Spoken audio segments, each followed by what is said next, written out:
Así como está, vamos a darle gracias a Dios que Él nos hable en esta tarde y vamos a tomar tiempo para su palabra.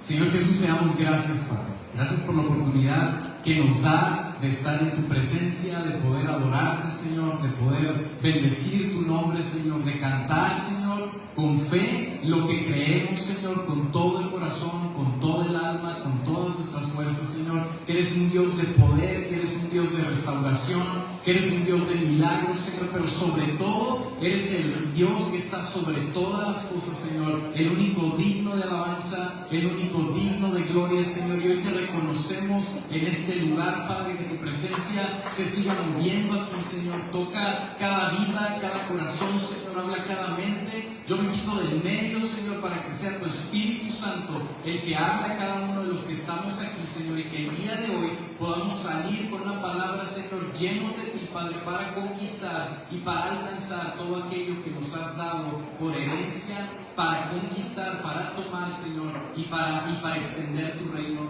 en el nombre de Cristo Jesús.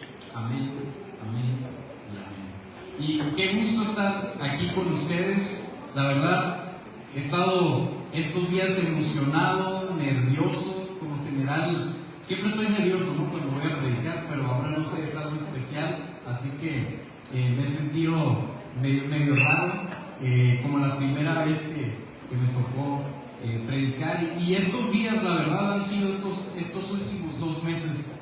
Han sido 2 meses donde parece ser que Dios, le decía al pastor Esteban, estábamos estudiando en la congregación el libro de Primera de Samuel, viendo la historia de Saúl, de David, todo esto.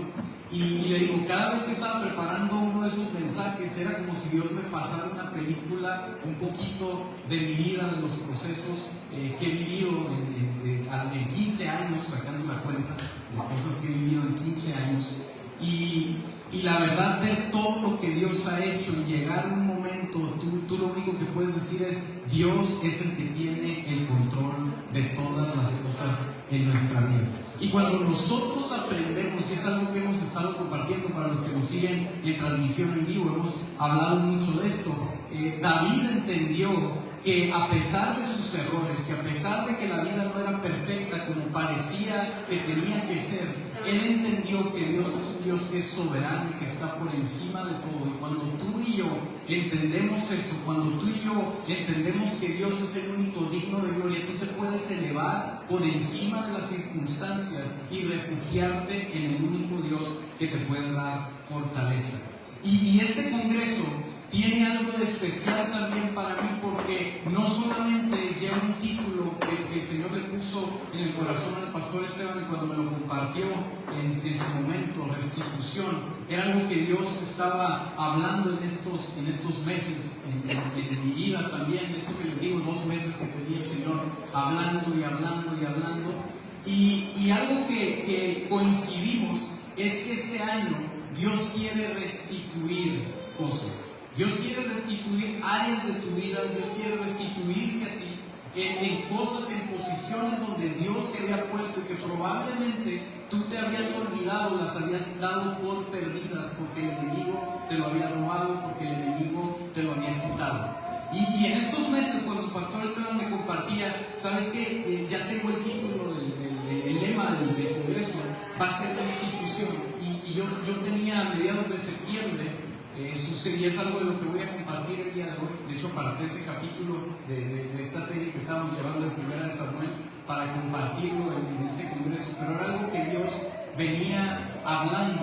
Y a mediados de septiembre pasa una situación en mi vida personal que me hace ver todas las cosas que yo he estado atravesando a lo largo de este tiempo, y orando al Señor en la noche, llorando literalmente, porque era algo que no había vivido, era algo que me di cuenta que no había llorado, me di cuenta que era algo que no me había caído el 20. Estaba orando al Señor y llorando al Señor, y de pronto Dios me pone y me dice: yo te voy a restituir 8 años de tu vida. Cuando estaba orando, y cuando yo me puse a orar y yo entendía a qué se refería el Señor, no se lo puede decir porque es personal. Usted pregúntale cuántos años le va a restituir el Señor. Pero cuando estaba orando a Dios en ese momento, y yo escuché esa palabra de Dios. Al día siguiente, el pastor Esteban me comparte y me dice: ya tengo el lema del Congreso, restitución. Y me dice: ¿qué piensas? Hay que darle, porque anoche me lo dijo el Señor. Y es algo que Dios está haciendo, y no nada más en mi vida.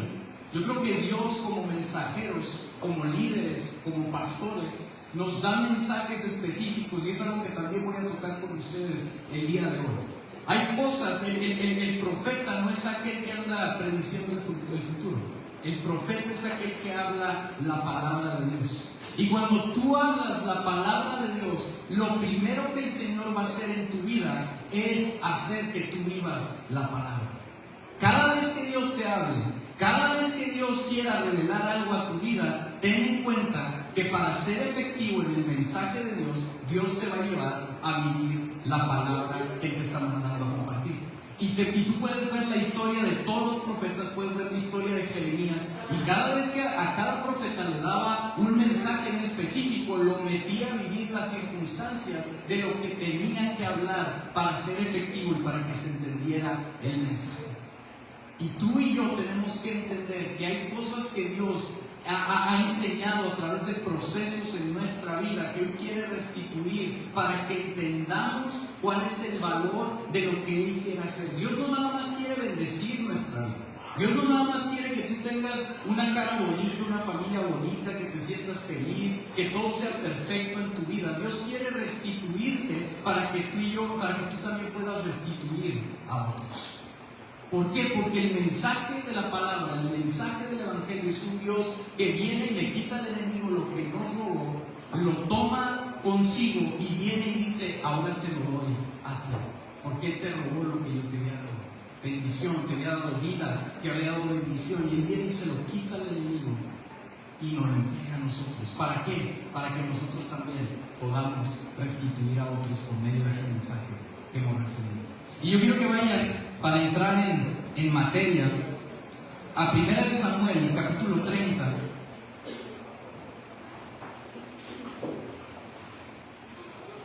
Y este capítulo no lo compartimos, el pastor Esteban y yo estuvimos ahí pasándolo así muy rapidito. No lo compartimos en los mensajes que estuvimos dando. Y hoy quiero compartirlo con ustedes. Es el capítulo 30 de 1 Samuel. Y dice: 3 días después, cuando David y sus hombres llegaron a su casa en la ciudad de Siclag, encontraron que los amalecitas habían asaltado Neguev y Siclag, habían destruido Siclag y la habían quemado hasta reducir las cenizas. Se habían llevado a las mujeres y a los niños y a todos los demás, pero sin matar a nadie. Cuando David y sus hombres vieron las ruinas y se dieron cuenta de lo que había sucedido a sus familias, lloraron a más no poder. Las 2 esposas de David, Ahinoam de Jezreel y Abigail, la viuda de Nabal de Carmelo, estaban entre los que fueron capturados. David ahora se encontraba en gran peligro porque todos sus hombres estaban muy resentidos por haber perdido a sus hijos, a sus hijas, y comenzaron a hablar acerca de apedrearlo. Pero David encontró fuerza en el Señor su Dios. Y ahora me quiero detener en esta parte. Cuando David viene de un tiempo donde Saúl venía persiguiendo la vida de David, y cuando llega otro momento, otro encuentro con Saúl, donde él vuelve a repetir y le vuelve a decir: ¿sabes qué? Dios te puso en mis manos para poderte matar, y vuelven a hacer la misma escena del perdón de muchas que ya se habían dado con ellos. David estaba tan cansado ya yo creo de esos encuentros donde: oye, pues ¿cuándo vas a entender que yo no te quiero matar? ¿Cuándo vas a entender que yo no te quiero hacer daño? ¿Cuándo vas a entender que por qué me persigues? ¿Por qué me tienes celos? ¿Por qué me quieres hacer daño? Yo no te quiero hacer daño. Y llega un momento donde David está yo creo que tan cansado emocionalmente de esa situación, que lo que él dice: yo ya no voy a regresar a mi ciudad natal y me voy a ir con los filisteos, porque probablemente ahí, mientras me encuentre viviendo entre los filisteos, Saúl no me va a hacer daño. Y David va y se mete con los filisteos, y estando con los filisteos se gana el favor del rey Aquis, un rey filisteo. Y este rey lo trata muy bien, al grado que dice: oye, ¿sabes qué? Eres un hombre súper talentoso, eres como si fueras un ángel de Dios, y yo te quiero hacer mi guardián personal de por vida. O sea, tanta gracia tenía David con este hombre filisteo que no tenía nada que ver con Dios, era de otro pueblo, era de otra nación, enemiga del pueblo de Dios, diciéndole esto a un capitán que había conducido muchas batallas donde habían derrotado a los filisteos. Entonces Aquis le dice a David: te voy a regalar una ciudad, te voy a regalar Siclac para que ahí puedas vivir tú con todos tus hombres y sus mujeres, y ahí pueden habitar ustedes seguros. Y David duran un tiempo ahí en esa ciudad, viviendo entre los filisteos. Pero David se había apartado de algo muy importante. David seguía buscando hacer la voluntad de Dios, pero en todos esos capítulos donde lo vemos estando entre los filisteos, él no busca a Dios, no busca la presencia de Dios. Y llega un momento donde los filisteos se reúnen y dicen: ¿saben qué? Vamos a ir a pelear en contra del pueblo de Israel. Entonces aquí dice: ¿sabes qué, David? Todos vamos a salir en batalla contra el pueblo de Israel, vente con nosotros para que puedas pelear con nosotros. Y David lo que hace es que, envalentonado, porque yo le digo así, le responde: ahora sí vas a ver en la clase de hombre que tienes, cómo les vamos a dar en la torre al pueblo de Israel. O sea, imagínate a David siendo de ese pueblo, habiendo conducido batallas, ahora estaba hablando que iba a ser parte de una batalla para poder derrotar al pueblo de Dios. Y en ninguna parte de ese versículo, si tú lo lees, yo ya lo busqué 1000 veces, no dice que David, bueno, eso lo dijo David de dientes para afuera, pero en su corazón traía otra cosa. Realmente era la actitud que David traía. Porque cuando tú y yo nos desenfocamos del propósito de Dios, de lo que Dios nos está mandando hacer en su llamado, en lo que Él ha puesto en nosotros, de pronto nuestras actitudes, por más palabra que tengamos, se empiezan a ver como actitudes como las que tiene el mundo.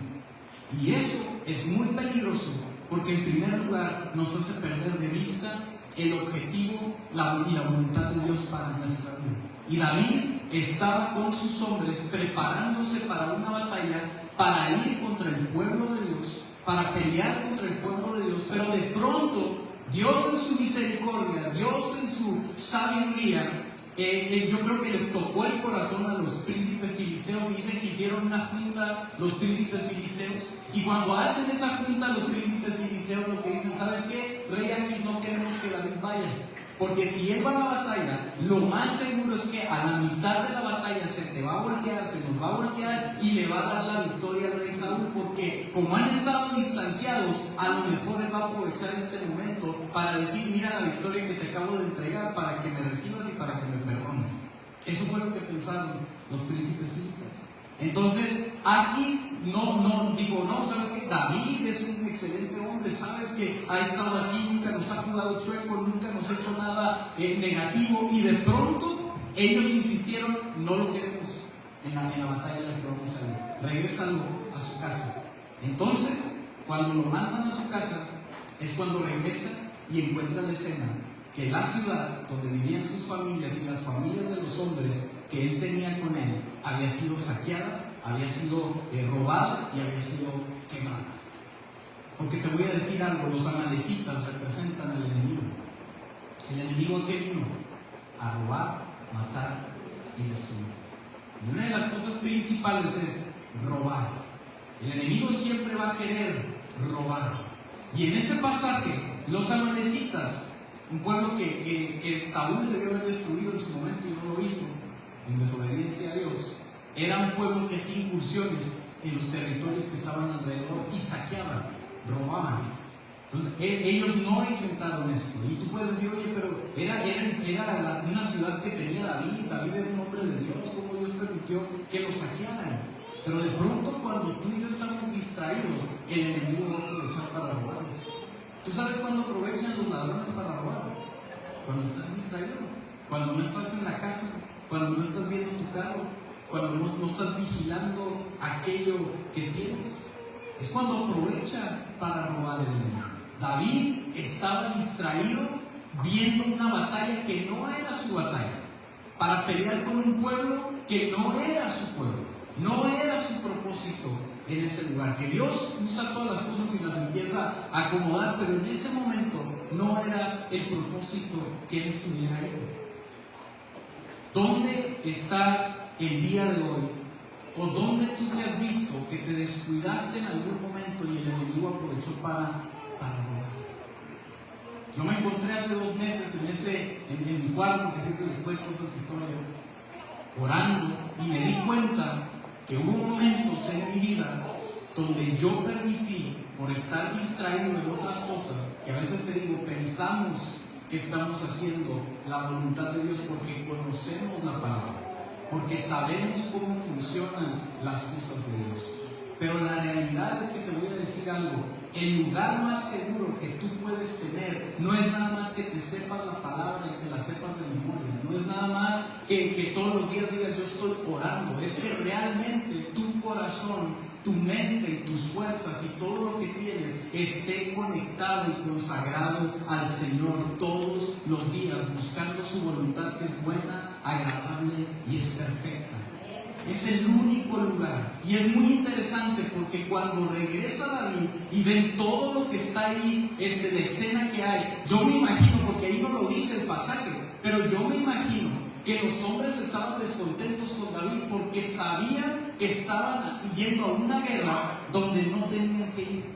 Estaban yendo a una batalla a la cual no tenían que haberse metido. Y de pronto llegan, ¿y qué pasa cuando haces algo que te dijimos que no lo hicieras? Y mira lo que pasó por hacerte caso, y mira lo que... Por eso lo querían apedrear. Por eso estaban enojados con él. Porque el líder era ¿quién? David. Tú y yo no podemos echarle la culpa nada más al enemigo que nos robó, ni tampoco podemos echarle la culpa a las personas o a las circunstancias que nos rodean. Tenemos que aceptar nuestra responsabilidad en lo que nos toca. Y yo la actitud que veo en David es que calladito entendió. Por eso dice, se fortaleció en el Señor. Porque ahí no dice, y tuvo miedo de la gente, no dice eso, dice, se fortaleció en el Señor. Porque una actitud que tiene que haber en ti y en mí cuando vemos una circunstancia que nos ha rebasado, que se nos ha salido de las manos, es guardar silencio e ir y buscar al Señor para saber qué vamos a hacer. Porque si tú y yo no hacemos eso, te voy a decir algo, vamos a actuar como el mundo actúa. Vamos a hacer las cosas como el mundo las hace. Y te voy a decir algo, pasa muy común hoy en día. Yo en mi profesión, yo soy abogado. Y lo veo la mayor parte del tiempo. En mi propia vida yo lo experimenté. De pronto, cuando no oras en una situación familiar, que viene una desintegración, que viene un divorcio, y no estás buscando al Señor y te estás enfocando en otras cosas, ¿sabes cuál va a ser tu reacción? Tu primera salida, llama al abogado para que firme los papeles y los divorcios. Pero no alcanzas a ver todo lo que conlleva, porque no es un tema legal, ¿eh? No es porque tengas un papel, un documento y ya se acabó la cosa. Hay muchas otras cosas que no estás viendo, que suceden y que pasa, que el enemigo vino y dijo, ¿sabes qué? Este está descuidado, páralo. Voy a robarme esto, voy a quitarle aquello. Y los amalecitas se habían aprovechado. Pero dice, David se fortaleció en el Señor. Y para poder ver nosotros años de restitución, no te hablo de este año en específico, te hablo de todos los momentos en tu vida donde el enemigo va a querer saquear algo, tú necesitas meterte a la presencia de Dios. Porque es ahí donde Dios nos va a confrontar con la realidad. A veces traemos confusión en nuestro corazón, en muchas cosas, y decimos, no, pero es que esto es el camino que me toca. ¿Y cuántas veces has buscado la dirección de Dios? David pudo haberse puesto y hubiera dicho, ¿saben qué? Cálmense, ahorita vamos a ver qué vamos a hacer. Él no se puso a darles un discurso a sus amigos, a los hombres que lo habían seguido. Él buscó fortalecerse en el Señor. Y cuando tú haces eso, ve lo que pasa después. Dice el verso, en el capítulo 30, dice el verso 7. Entonces le dijo a Abiatar el sacerdote, tráeme el efod. Así que Abiatar lo trajo, y David le preguntó al Señor, ¿debo perseguir esta banda de saqueadores? ¿Los atraparé? Y el Señor le dijo, sí, persíguelos, recuperarás todo lo que te han quitado. Fíjense lo que hace David. Le pregunta al Señor, ¿qué tengo que hacer en esta situación? En tu vida, de las cosas que tú has sentido que el enemigo te ha robado por años, que te ha quitado por años, ¿Le has preguntado a Dios qué tienes que hacer en esa circunstancia? ¿O ya te conformaste con lo que tienes? ¿O ya te conformaste con lo que pasó? Porque déjame decirte que Dios nos anima a vivir no en lo natural, sino en lo sobrenatural. Nos adaptamos tanto a lo natural que es más fácil orar que la voluntad de Dios sea que alguien se vaya con Él, a orar que pueda tener salud, que pueda tener sanidad, que pueda tener vida. Vivimos más en lo natural, que es más fácil desahuciar una familia, un matrimonio, unos hijos y decir, ¿sabes qué? Ya no hay remedio para ellos, que realmente decir, Señor, ¿qué quieres hacer en esto? ¿Qué quieres hacer en esto? ¿Qué quieres cambiar en esto? Pero nos adaptamos tanto a lo natural. Y es parte normal, vivimos en el mundo, pero dice la palabra, pero no son del mundo. Y nos adaptamos aquí. Y cuando el Señor dice, yo todavía puedo hacer milagros, yo todavía puedo restituir, yo todavía puedo cambiar cosas, porque Dios lo hace de maneras impensables, inimaginables. Pero yo necesito conectarme con el Señor. Y luego dice, y el Señor le dijo, sí, persíguelos, recuperarás todo lo que te han quitado. De modo que David y sus 600 hombres salieron y llegaron al arroyo de Besor. Pero 200 de ellos estaban demasiado cansados para cruzar el arroyo, por lo cual David continuó la persecución con 400 hombres. En el camino encontraron un egipcio en un campo y lo llevaron a David y le dieron pan para comer y agua para beber. También le dieron parte de un pastel de higos y 2 racimos de pasas, porque no había comido ni había bebido nada durante 3 días y 3 noches. Al poco tiempo recobró sus fuerzas y preguntó, ¿a quién perteneces y de dónde vienes?, le preguntó David. Soy egipcio, esclavo de una malecita. Respondió, mi amo me abandonó hace 3 días porque yo estaba enfermo. Regresábamos de asaltar a los certeros del Negev y el territorio de Judá y la tierra de Caleb, y acabábamos de incendiar Siclag. ¿Me guiarás esa banda de saqueadores?, preguntó David. El joven contestó, si haces un juramento en el nombre de Dios, que no me matarás ni me devolverás a mi amo, entonces te guiaré a ellos. Así que guió a David hasta los amalecitas y los encontraron dispersos por los campos, comiendo, bebiendo y bailando con alegría. Dice, con el enorme botín que habían tomado de los filisteos y de la tierra de Judá. Entonces David y sus hombres se lanzaron contra ellos y los mataron durante toda la noche y durante todo el día siguiente hasta la tarde. Ninguno de los amalecitas escapó, excepto 400 jóvenes que huyeron en camellos. ¿Y por qué te estoy leyendo toda la historia? Porque a veces se cuenta mejor cuando la leemos que cuando la contamos, no se nos vayan a ir detalles. Pero aquí viene un punto: se encuentran a alguien que los guía. Y a veces tú y yo nos vamos a encontrar a alguien en el camino, alguien que va a quedar en el camino, que nos va a guiar a lo que Dios quiere que recuperemos. Yo hace 3 años, 4 años ya casi, tuve un proceso, una situación de un divorcio que viví. ¿Y por qué lo digo? No porque lo digan con orgullo ni porque lo recomiendo, no es por eso. Lo digo porque en medio de nuestras decisiones, en medio de las cosas que pasamos, en medio de las cosas que hacemos, el Señor puede volver a restituir. Yo a los 16 años, sin saber, yo era algo que no visionaba, no veía. Yo tenía 14 años, estando en la secundaria, sentado en un mesabanco, y te dice, ¿cómo te ves en 20 años de tu vida? Y yo empiezo a hacer la tarea y yo escribí. Y yo me acuerdo que lo que yo escribí era, yo me veo estudiando la carrera con mi papá, Derecho, en la UABC, voy a ser cimarrón, y luego cuando salga de ahí voy a ser un abogado exitoso, y luego, si Dios me lo permite, quiero ser presidente de la República. Así le puse. Y cuando estaba con esa idea, de pronto un día, teniendo 16 años, me invitan a dar un testimonio. Yo había estudiado en La Arena, en Grupo Unidad.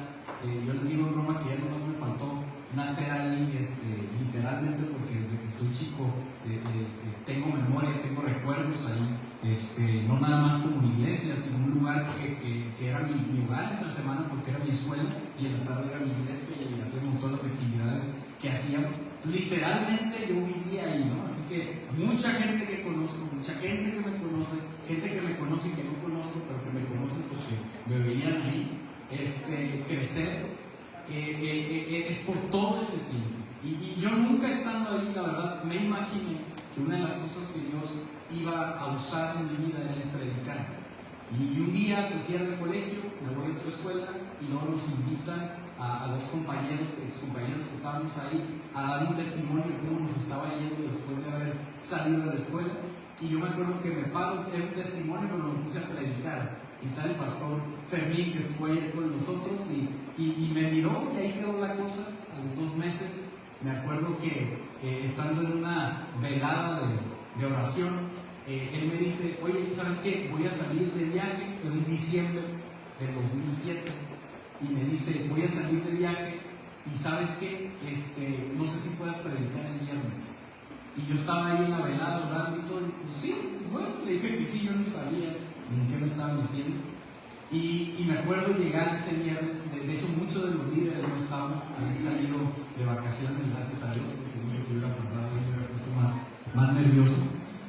Y me toca predicar en primer servicio en la iglesia, y veo la respuesta de lo que Dios hace en medio de esa predicación. Y de pronto al día siguiente, el que sí estaba ahí, recuerdo, era don Fermín, estaba hasta arriba, y me acuerdo que pasó ese día al frente conmigo, me saluda y me dice: mañana te espero en el potrero para desayunar conmigo. Y era un restaurante que estaba al lado de la congregación.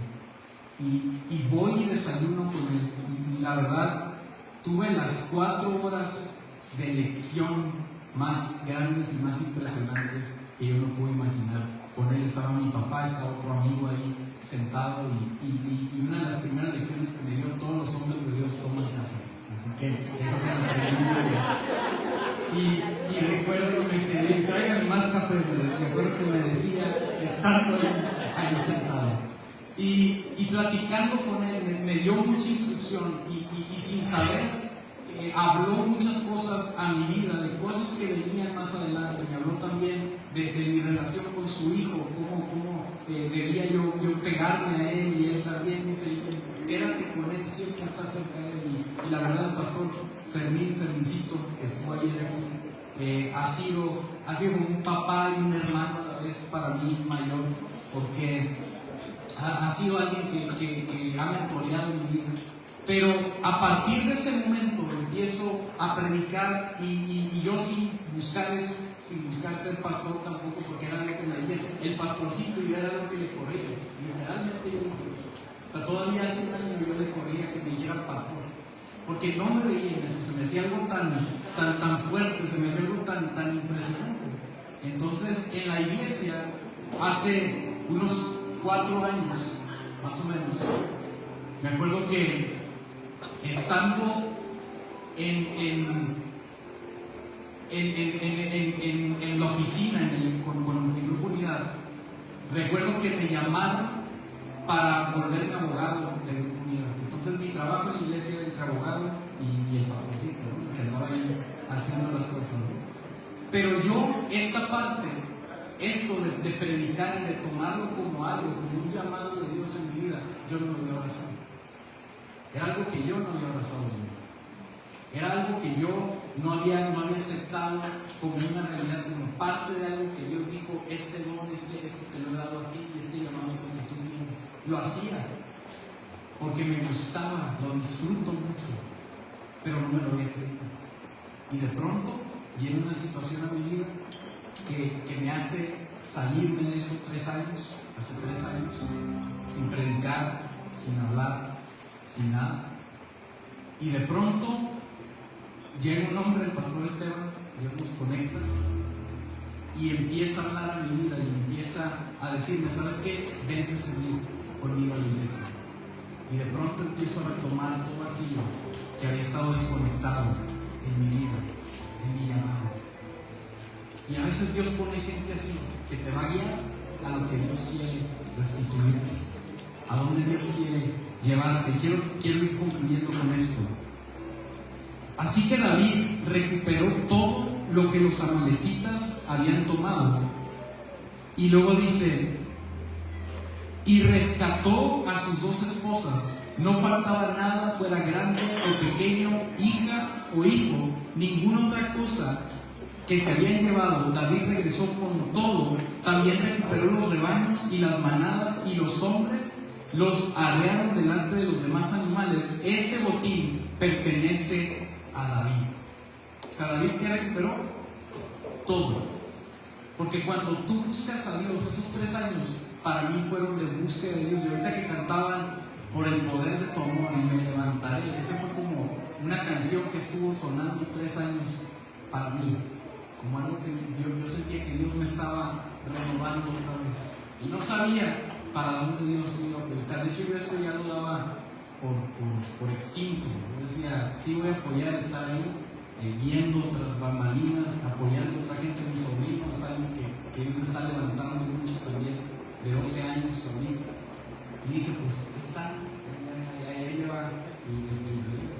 Pero el Señor dice, yo tengo un llamado en tu vida, y yo tengo promesas en tu vida que todavía quiero cumplir. Y cuando David recuperó todo, no nada más recuperó lo que les habían robado, sino que él, dice la Biblia ahí, lo pueden leer, empezó a repartir del botín a los que no habían peleado en la batalla, pero también envió regalos a la casa de Judá, la casa que él pertenecía.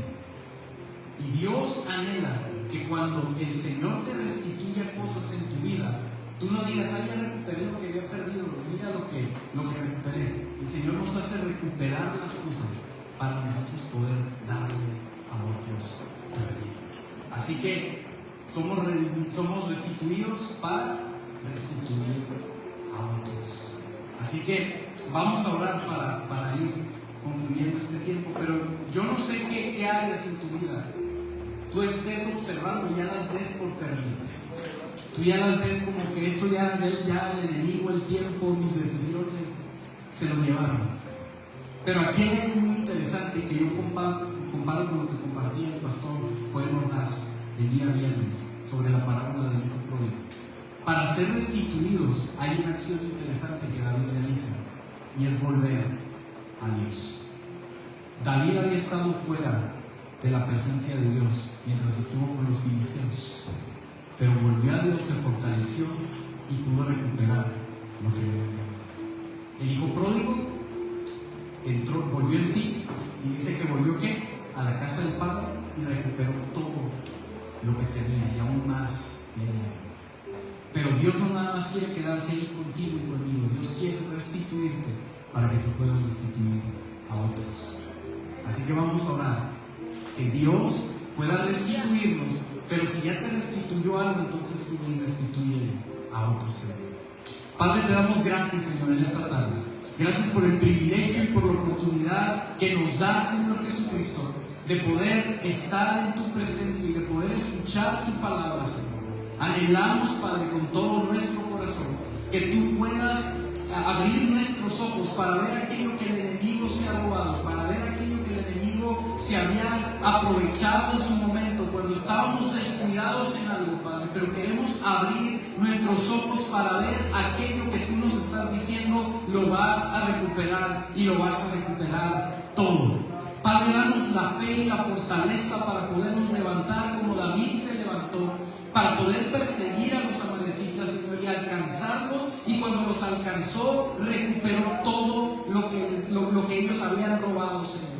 Pero no solamente recuperar todo lo que nos han quitado, Señor, sino que también podamos recuperar y podamos bendecir a otros con la obra que tú estás haciendo, Padre, con lo que tú estás restituyendo en el nombre de Jesús. Y es un ministerio, que ese ministerio, Señor, pueda ser un ministerio lo más fuerte, Señor, e impactante como nunca lo pensamos, Señor, para que pueda fluir bendición, Señor, a todos los confines de la tierra, a cada persona que sea tocada con tu palabra, con tu voz, con el mensaje.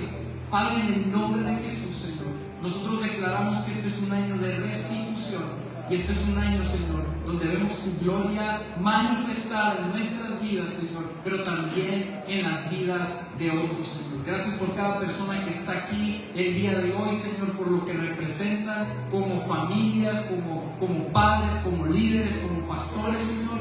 Que si hay áreas en su vida que ha habido algo, Señor, que el enemigo ha robado, que el enemigo ha quitado, Señor, en el nombre de Cristo Jesús, yo te pido, Padre, que en este momento tú puedas abrir sus ojos y aumentar su fe para poder tener la fortaleza de ir tras el enemigo, Señor, para quitarle y arrebatarle todo lo que les quitaron por años, a lo mejor hace mucho tiempo, o a lo mejor en corto tiempo, o a lo mejor ven que el enemigo está rondando por ahí, Señor, pero que no puedan darle oportunidad para que él pueda robar, Señor. Y si nosotros vemos que el enemigo quiere robar a alguien de nuestra familia, quiere robarle nuestra ciudad, quiere robarle nuestras generaciones, Señor, podamos impedir y podamos quitarle lo que quiere llevarse en el nombre de Cristo Jesús.